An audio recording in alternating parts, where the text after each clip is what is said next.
Okay, so what we're going to do on this video are the techniques for fourth dan.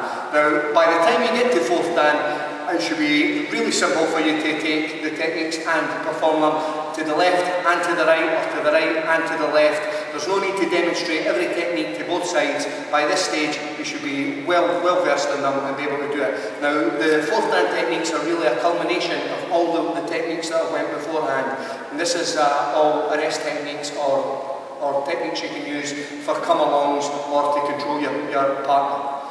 So the first thing is that, just to say, sort of scenario is, generally some of these will be done with two people, like if it was police officers or door staff or some other sort of security that wants to get somebody in a controlling position. So, but for the moment we're going to do them just with one person. So you stand aside like the guy who you want to get on the ground and control him.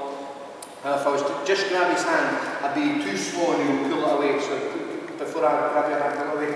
Yeah, I would never be able to grab that hand. So instead of going for the wrist and grabbing his hand, what I do is approach from the side and slap the back of the elbow up into my hand. So I use the back of this in order to push his hand up, and then I take a hold of it. So there, grab into here, rotate, pull him onto his front. Now as soon as he's down on his front, I apply the wrist lock, which initially controls him. I come over the top of him, force the back of my knee into the front of his shoulder, kneel down on his back, say, put your other arm outside please. Now they'll do exactly what you want them to do, because you've got them in a painful position, so you've got pain compliance. I take this hand, rotate it up as well, so this is also up in the lock, and then using my thighs, I push them down so that the elbows bend. Rotate both hands in the way to keep the back of the wrist together, where I can now keep a hold of that hand on its own. Now I can reach for any sort of mechanical restraints in order to restrain the person before standing up and picking them up off the floor.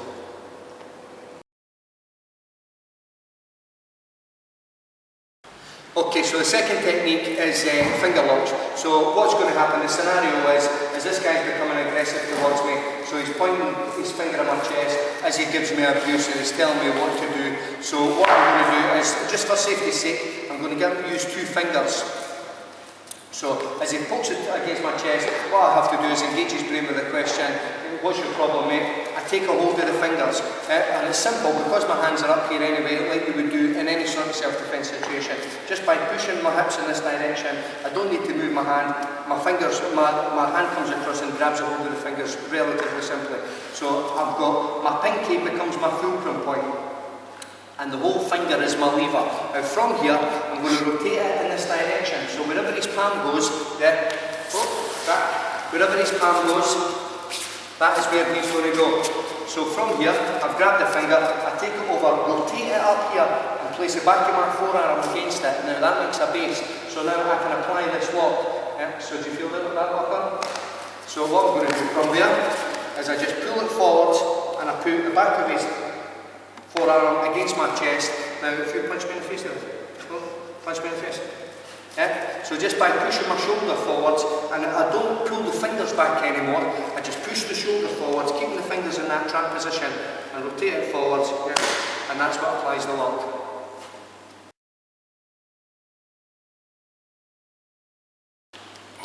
Okay, technique 3. Now this is a follow-on from the second technique. So the scenario this time is, the guy's, again, he's pointing towards me, he's being aggressive. So David, if your hands up, he's being aggressive towards me. So what I'm going to do is, generally if somebody's pushing you and they're really confident, then they feel quite happy keeping their hands out in front of them, because their body language that they're using, they feel they're in a controlling position. So I want him to maintain that controlling position.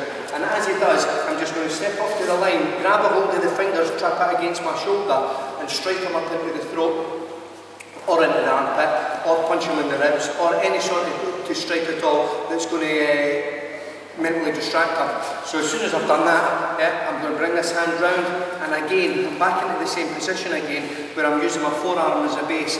Now from here, the beauty of this technique is you can use this for a come-along, or you can use it to put mechanical restraints on them. You can do anything you want, because you're in full control of the person. So from here, you can take this, keeping the base on the bottom, you can take the person and you can hold them on the floor there. Put your other hand out, please. Bring it up your back, thank you. From there, you can put your handcuffs on them, or your plastic cuffs on them. Again, you can bring them back up, stand up please. Right, come over. We can use this as a way to search a person. So you bring them over, just transfer your arm from underneath. I push his forearm against this board, yeah, and again apply the technique, apply the finger lock. From here, you can check for weapons. Bring them back round again, and all the time you're maintaining control on this finger and you're maintaining pressure. And because you go into this position, there's no way that they can slide their finger out as long as you maintain full control. As soon as you relinquish control even for a second, they'll pull the fingers out. Yeah, so you've got to maintain control throughout the whole thing.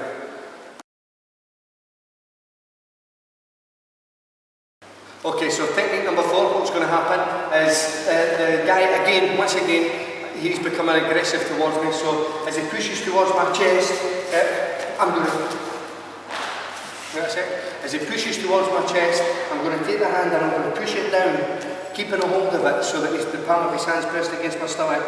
As I take a hold of the elbow, I step forward, keep my head nice and close, and I rotate up so that I'm in here and his palm's pressed against it, so I'm applying a wrist lock using my stomach.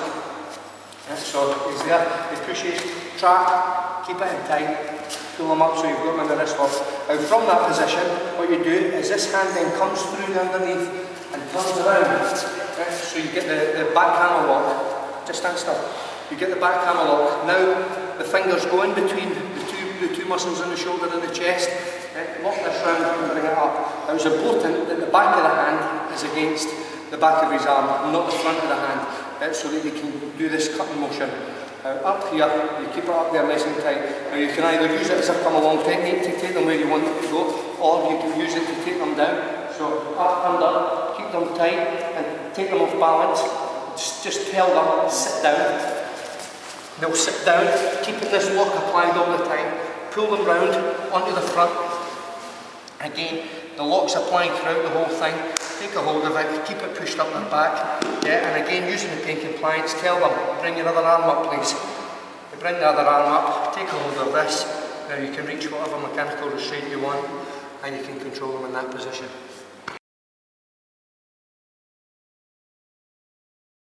Okay, this is another push to the chest.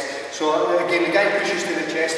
I'm just going to knock his hand out to the side and at the same time strike up right into this muscle on the side there. We've done this before, the sternocleidomastoid muscle. Now if you hit anywhere in here, what will happen is he'll get a shock over the top of his head. It makes him go all woozy, as just much the same as a boxer when he's been hit on the button.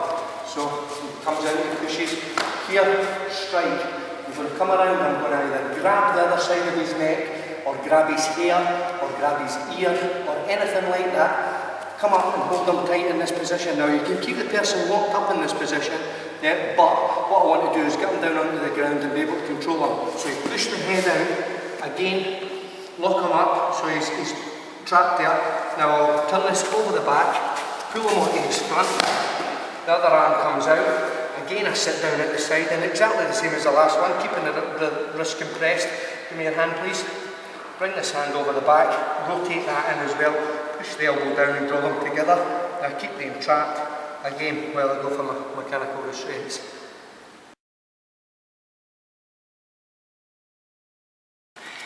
Okay, in this technique what we'll do is, this can come from a push, a punch to the face, any sort of forward attack. So what happens, my partner punches, pushes, does whatever, my hands are up, I'm going to parry to the side, exactly the same as the drills that we've done in third dan, there's no difference whatsoever. So I'm parry to the side and trap a hold of the wrist. So there's it, here, parry, trap, strike. I'm going to lock this up. Now as I do it, I'll lock it up and keep them coming. So you keep the momentum going. You have to keep the momentum going. Punch. If we go here and I stop here, now I'm going to have to fight with them again, which I don't really want to do. So as soon as you get into this position, you're throwing it and then you're bringing it down in a swift circle. So he punches here, there, down in that circle again. So I keep them controlled. And again, exactly the same as the last technique. Arm goes over, applying the lock, rotate them on each front. Again, hand please, the hand comes up there. into this position, and now I can reach for my restraints again.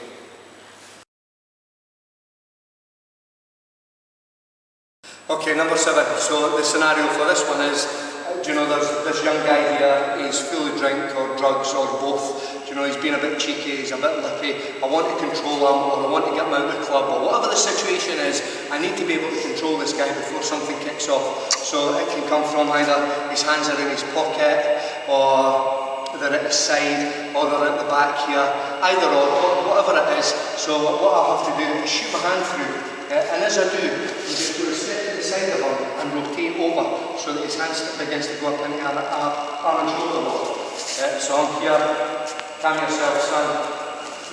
I'll pull him over so he's in this position. So he's controlled from here. I'm going to bring this back and cut down so that I'm now applying this lock. My hand again goes in and under. By squeezing in between these two muscles, I'm going to push him up and control him. Now, exactly the same as we've done before, you can either use this as a come-along technique, you know, so I can remove him from a club, yeah, shopping centre, whatever the case may be, or I might want to get him down and control him properly. So I come up, break his balance, yeah, by tipping him forwards. Now, if it gets to the point that he's resisting and he won't tip backwards, if you use your whole hand, if you resist forwards, yeah, so he'll not let me pull him back, whole hand. Across the nose, yeah, and under the bridge of the nose, pull him back so he's controlled and tell him, sit. Yeah, so now he's sitting, I can do the same thing I've done the last time. Hopefully not knee him in the head like I done. Again, control his wrists. Give me the other wrist please. Pull him up and control him. I'll not do the lock properly because David's a bit sick of getting locked up here and he's in a bit of pain. So